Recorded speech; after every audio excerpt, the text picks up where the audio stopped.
Hey, good morning. It's Fort Worth Playboy, and this is the Fort Worth Playboy Morning Show. And thank you for being here this Monday morning, late in the summer. And we are glad you're here. And what do we talk about on the Fort Worth Playboy Morning Show? We talk about game, pickup, relationships, and sex. And when I say we, it's myself and my Playboy's Bunny, joint operation here. Um, and she tends to focus in on the reigniting the spark in long-term relationships and sex and all those good things that come with it. And I tend to work with the front end of game and pickup and um, the basics, because the basics never really let you down, and you always have to cover them in some manner.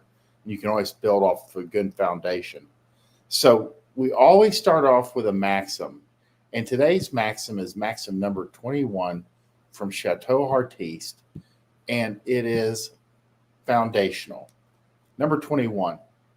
In the quest for romance, boldness overcomes a lot of personal flaws. Timidity swamps a lot of personal virtues. You can get away with false confidence. You can fake it till you make it in game. In fact, it may be absolutely necessary for you to do so.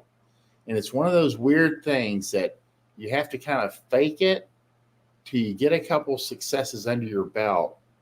And then the success tends to help you solidify your belief in yourself and in game and in its tenets. So, in the quest for romance, irrational self confidence, you have to have belief that even without evidence, is what I try to convey. Belief without evidence, which is irrational, um, when you're running game. Boldness will overcome a lot of personal flaws. It's like approaching and giving a bad opener, but confidently. The worst she's going to do is laugh. She's like, "You're a nerd." So, the worst she can do is laugh at you, but it's not going to go much worse than that. It's not like she can kill you or injure you. But timidity swamps a lot of personal virtues. You can no game, you can have good openers, but if you're hesitant and your self-doubt leaks through, nothing you say or do or present or how you carry yourself will matter, because it's kind of stinks up the whole thing, and it doesn't come off as genuine. I mean, there's a fine line. You can tell. It's almost like acting. There's good actors and there's bad actors. And almost all good actors were bad actors in the beginning. So there is a learning curve here. We're almost all going to be guilty in the beginning of some timidity, some hesitation, a lack of confidence. This is normal. This is normal. No one shows up with everything, at least nobody in games. Some naturals are like that when they're born with it. But generally, anyone you meet yourself, you have to work on these things. And it's going to suck in the beginning, and it will eventually level out, and you will get success. That's a good thing about game. It's very much an A plus B equals C formula that can be repeated. That's why it's called game. It's not called chance or, roll the dice or gambling or, hey, I'd like to meet that girl, sort of. I don't know. It's called game because it works in an A plus B equals C formula that you can rely on to be successful and be able to repeat itself. Yeah, there's some variables that sometimes your formula won't work as well as you'd like it to, and that's okay. That's what we always try to convey, is like if a girl flakes out or disappears, an X came back into the picture. And 99% of the time, an X came back in the picture. Guys are always like, "Oh, what did I do?" And it had nothing to do with them. It was just somebody showed up. Um, Developing boldness is literally tricking your brain into doing it. Irrational self confidence. You have to force yourself into it. 99% of self confidence is doing what you don't want to do. And that getting into the habit of forcing yourself to do things that are uncomfortable, and be it physically or mentally or socially challenging, is where you develop confidence. Everything, and again, it's okay to fake it till you make it. But in that faking it, you will have wins. You have to get out of your comfort zone. And I think that's why, like, we encourage guys to get into the gym, because it forces them to get out of their comfort zone, put themselves or challenge themselves in a measurable manner. Because the good thing about, like, the gym, as opposed to business, which can be very fluid, with the gym, 45 pounds is 45 pounds. 100 pounds is always 100 pounds. You can measure yourself gradually day by day. When you're talking about, like, money or women or anything, there's more variables. Money's luck. Who walks in the door? Who responds to your ad?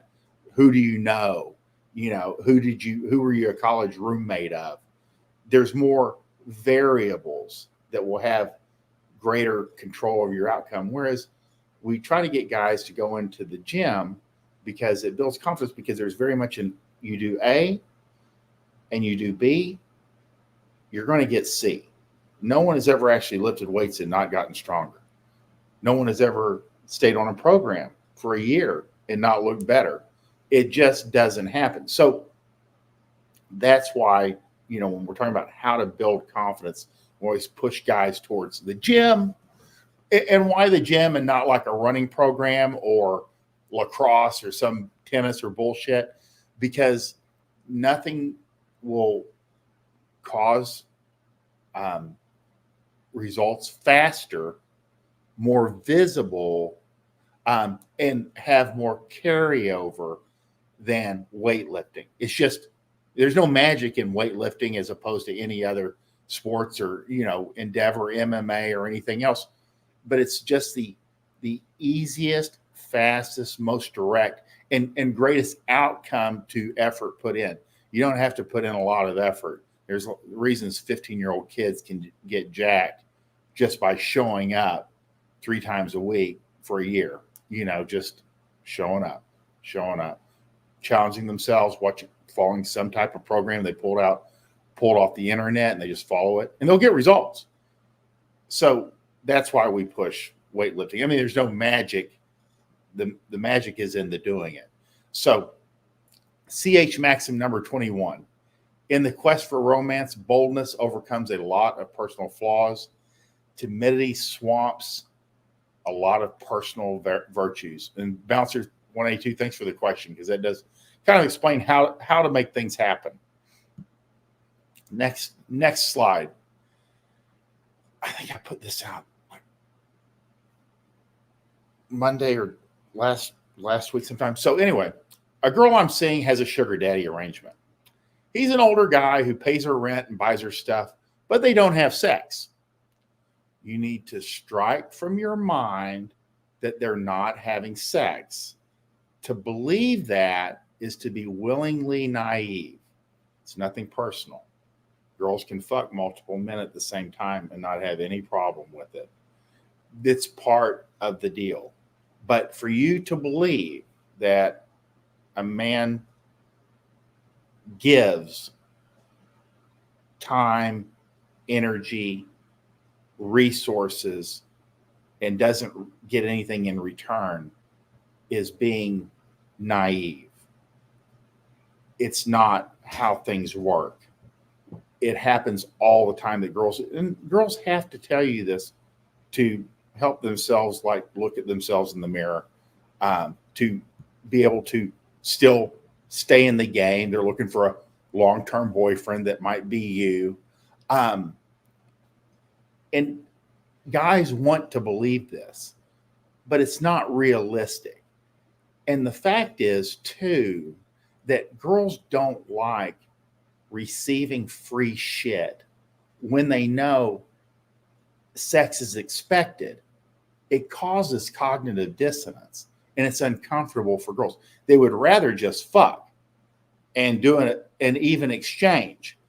You have to understand that. There's reasons, like you see a girl like lower middle class, she works at a fast food joint.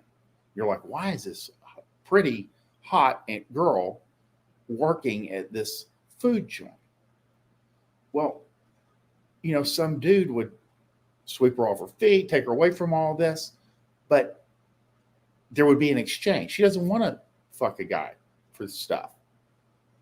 So she just stays with her boyfriend, who's a local drug dealer or works at Jiffy Lube and is friends with her parents. It's easier. But for her to bang some dude for gifts and not exchange sex for it, knowing that that's what he's causes cognitive dissonance. Girls will always complain. They're like, yeah, this guy took me out to dinner. I hope he's not expecting anything. Again, there's cognitive dissonance. It's easier for her to just fuck the guy in exchange for whatever she needs. So when girls try to play, don't take it personal. It's just how they're designed and what their friends coach them to say and how they are able to look at themselves in the mirror, especially with guys that don't understand that girls can fuck multiple men for some time and it doesn't really cause mentally a problem. They're like okay with it, especially there's their money part and then there's like that's part of their fun part or their boyfriend part. So just know that when a girl has a sugar daddy, she's a sugar baby. For her not to fuck him, which she finds to be easy, it would cause cognitive dissonance. It would cause more problems than it actually solves. So he's an older guy who pays her rent and buys her stuff, but they don't have sex. And it's her knee-jerk reaction. Her knee-jerk reaction, her go-to is like, no, but we don't have sex. And so you just go, oh, okay. And just know that she's already sleeping with one or two other guys. And that's up to you to decide what you want to do with that information as you will. But strike from your mind that they're not having sex. To believe that is to be willingly naive and not understand the two things, that sex is easy for girls to have. The value isn't as high as it is for men because all they have to do is show up. And for women, it causes cognitive dissonance to know that some guy expects something that they can't actually fulfill or have no interest in. So that's the end of that discussion. If guys have asked me, do you think she's, well, yeah, of course she is. That's how this works. Next slide. The point where pussy momentum takes over is when you're running only about 4 girls simultaneously. 3 will, this is what we say in like game. It's like the military. 1 is none, 2 is 1, 3 is that sweet spot. And when you're talking about pussy momentum, where it just kind of like will get away from you, it's about 4 girls simultaneously. You got a miss Monday, you got to miss Tuesday, you got to miss Thursday, you have a miss Friday. And at that point, you're like, I really look forward to Wednesday and Saturday so I can get off my fucking feet. I'm tired of fucking. So the point where pussy momentum takes over is only about 4 regular, weekly, simultaneously girls. Basically, it comes down to you're having sex so often with so many different women, naked girls effortlessly showing up. This is what this guy asked. He goes, what exactly is pussy momentum? And when you run game and you run a rotation, this is what you'll experience. At about 3 to 4 girls, and every guy experiences this, and this transition where you go from like never having experienced this to this running away from you, that transition period, I've had guys maybe 3 or 4 times a year, I'll have guys reach out and go, hey, I'm at that point where I have like 3 girls that that are in this rotation. And what do I do now? Because it's a completely new thing. And it's called, just like Royce says in his maxims, you have to respect the momentum. So pussy momentum is defined as you're having sex so often with so many different women, naked girls effortlessly start showing up in your bed. And that's exactly how it begins to be. A combination of your do not give a fuck attitude. You're like me or don't. I'm still fucking manner. She's cool. She's not cool. You're not. It's kind of like when guys go, hey, she didn't text me back. We're like, how do you know you should be running more girls? This comes down to, yeah, she tries to hold out. You don't even notice. You're already out the door and you're gone. You're already with somebody else, and she knows that. The way you carry yourself, your reputation as a womanizer precedes you, attracting more girls. Girls tell their girlfriends about you, referral pussy, and send more girls your way. When you're talking to a girl, you're far more relaxed. Girls can smell other girls on you. All of it adds up to pussy momentum. All these single characteristics start coming into play at about 3 or 4 girls in a rotation, to where you almost can stop. It's where the apps, you get on the app, you want to meet somebody new, and you meet them within 2 or 3 days, and they're in your rotation, because it's what they say.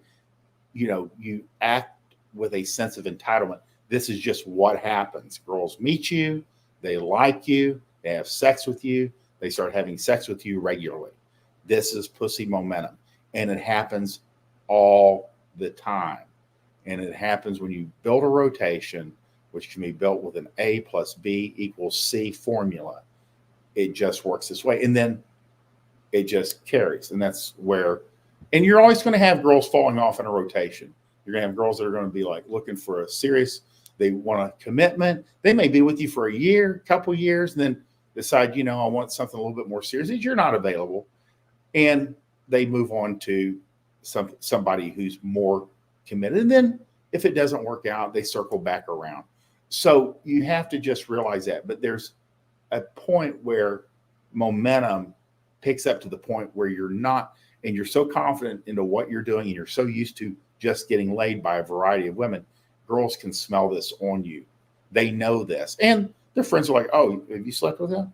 I did. It was great. You should try it. So just know that there's going to be referral pussy coming your way as well. It's like walking in someplace to buy something and you come pre-approved. It just makes the whole buying process easier. That's the end of that slide. Next slide. Same thing. Okay. You get them off the date. You get their number. You're at the gym. You get their number. You are in class. You get their number. You're online. You get their number. It doesn't matter. How to ask her out by text or DM. You have an opener. Same fucking opener. Find 1 or 2 openers that you just wear out. A little bit of flirty banter, back and forth. Hey, what's up? Hey, I'm going here this night. Why don't you come with me? Great. Get off the phone. She'll give you 1 of 3 answers. Yes, great. You're in. No, but, and give you an alternative date. You figure out a date. Or no. Great. You get off the phone. You never contact her again if you got to know. You're not there to convince no girls or maybe girls into becoming yes girls. You want yes girls, and you should only be dealing with yes girls until there's so many yes girls that you have a little bit of time for maybe girls, and you probably won't. You'll forget that they exist. Then get off the phone. Period. There's nothing in here that says opener, little bit of flirty banner, emoji, and then nothing. Or a good morning text, flirty banner. You send her a picture. That's not there. There's nothing in here that says about anything about dick pics or emojis or photographs or any of it. This is, you get her in front of you. That's where things happen. You put her in a position where you can meet, have fun, have sex. You can't have sex on text. You can have sex in person. How to ask her out. This is the only conversation you should be having when you've got a girl's number, because you need to find out if she's a yes or a no girl. How to ask her out. Opener. Little bit of flirty banner. Hey, I'm going here. Why don't you come with me? I'm going there anyway. Might as well come along. Meet me here. Get off the phone. No reason to keep talking. Just let it go. Meet her fast. Fast sex. The sooner you can get her in front of you, the less likely you'll say something stupid and turn her off. So this is the only conversation you should be having. This is what they talk about, texting for logistics. And these dudes, these pickup guys, that will be like, oh, texting for logistics, that's not real. And, you should. They've spent tens of thousands, if not hundreds of thousands of hours talking to girls. They forget in the beginning, you just need a formula that you can plug in and get her in front of you. And then you make the magic happen. They enjoy, and I respect that. Even if you enjoy talking to women, which most of these guys do to some extent, and should. If you're a good womanizer, you like women and you enjoy speaking with them, you enjoy their time. And it's hard to do this because you want to continue the conversation, but you should do this. It makes the whole thing, it makes when you do meet up that much better. So you have to focus on the formula, stay a mystery somewhat. It's good. And again, if she says, oh, I don't meet up with strangers, we just block her number. Just get rid of her. Just know that she's going to either opt in or opt out. And if she opts out, you help her out. You go ahead and toss her out and block the number and forget she existed. And go to the next girl. She'll say yes. So just know that's exactly all you need to do. No chit chat, no dick pics. That's not in here. That's not in this guide, this step-by-step formula. No emojis, no, bullshit. Ask her what color she likes or what her astrological sign is. There's a time and a place for chit crack, but it's not here. This is just to get her in front of you where you have a stronger presentation. Everything we do is about stacking the deck in your favor to move her from complete stranger to naked and in your bed. Next slide. Exactly what you say as an opener is less important than how you say it. Again, this goes all the way back to maxim number 21, which is in the quest for romance, boldness overcomes a lot of personal flaws. Timidity swamps a lot of personal virtues. Dudes get hung up on what they're going to say. And think about the number of girls that you've banged in your history, in your lifetime. Do you remember what the first thing you said to them was? It's very rare. Unless you have good memory or she has good memory, most people don't remember what the first conversation was about. They just know that they spoke to them. Hey, how's it going? It doesn't matter. What's more important is that you do it, that you opened them. The more girls you talk to, the more girls you're going to have sex with over time. Exactly what you say as an opener, it's more important that you say something and you say it confidently, and then you move forward. Again, it does not matter. Guys get, oh, I need a good opener. One or two, hey, what's up? And then girls will tend to help you with carrying the conversation when they are smart and motivated. And again, that's asking a lot out of girls being smart and motivated. You usually get neither. You're usually kind of dumb and unmotivated, but sometimes. So know exactly what you say as an opener. It's more important that you open them. It's more important that you make contact. It's more important that you say something and then carry forward. That's more important than anything else. The more girls you say hi to, the more girls you're going to have sex with, and the happier everyone's going to be. Remember, they're running around here looking for eligible, interesting guys, and that's you. They don't know you exist if you don't say anything to them. So that's the real deal. That is it for Monday morning. I appreciate you guys being here. I'm going to have to cut out of here, get to our second job. Bunny's already there, as she has been since 5 a.m. And I appreciate you guys watching. We will be back here Wednesday morning at 6:30 a.m. Central Standard Time. And just know that all of this will work. Bouncer's out here. He says, man, that self-confidence must be the stuff of legend. What you're seeing when you're dealing with self-confidence, you're seeing the outcome of like guys that have actually applied it. It's kind of like you see somebody that's jacked. They followed the formula over time. Self-confidence comes from following the formula over time. It's not magical. It's not ephemeral. It can be created. That's why a game is called Learn Charisma. You can learn it. You can learn it and you can become more charismatic. And charisma is defined by irrational self-confidence. And it just takes time, but you have to apply it. You have to talk to more girls. You have to get out of your comfort zone a little bit more often. And then it will become a little bit more normal. I wouldn't say it ever becomes easy, but some of the things in the beginning that are hard will become easy, and then you'll have new stuff that becomes hard. It's a weird little dichotomy. But I appreciate your questions. I appreciate your comments. It gives me some insight into what's working and what's not. And I hope you guys have a great Monday.